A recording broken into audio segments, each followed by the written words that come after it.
What's up guys, it's Logan here from the Motorcycle Forge, and today we're going to make ourselves a valve spring compressor because I forgot to grab one from work.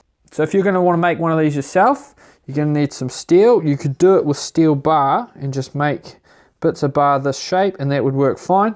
And I've got M12 threaded rod and a bunch of nuts. Now for all my cutting, I'm just going to use an angle grinder, and in the couple tight corners here I'm going to drill holes first, and that'll just make it super easy to clean up and make it look a lot sharper.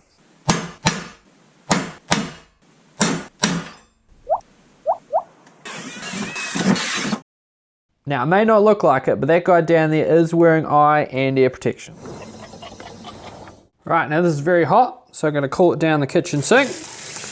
Don't tell the missus. Alright, now I'm going to move over to the belt sander and clean up a few of these sharp edges. This can be easily done with a file and sandpaper instead of a belt sander.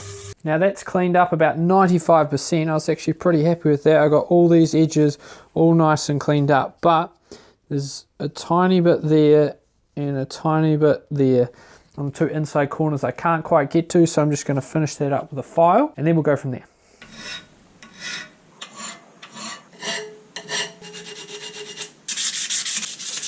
Right, this is looking super awesome. All the edges are nice and smooth. There's a few file marks, but it gives that really authentic handmade look, which is what I'm happy to settle for.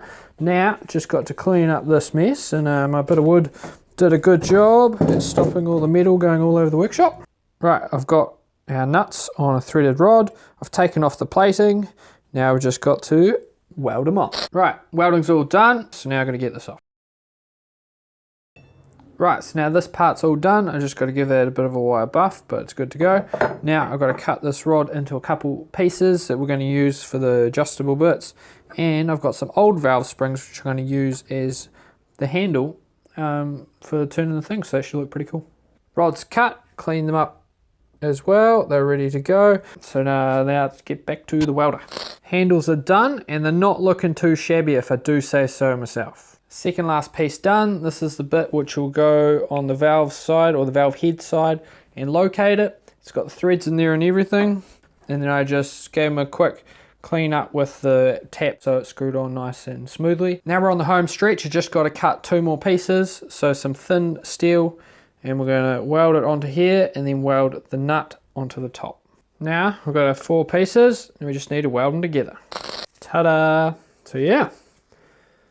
We're all done. Let's put it together and give it a test. So here's the new valve spring compressor in action, and it sits in there quite nicely, and I couldn't be happy with the operation. It's nice and smooth, and it's actually got more room to put the collets in than the one I used to borrow from work, so it's a win. Works mint. Right, so that's a wrap on building this custom one-off valve spring compressor. Now, if you think this valve spring compressor is hot shit, then a subscribe makes the several hours it took to make it worthwhile, when I could have just gone and bought one for 40 bucks, but no, built, not bought. Now this has been Logan from the Motorcycle Forge. I hope you enjoyed, and I'll catch you next time.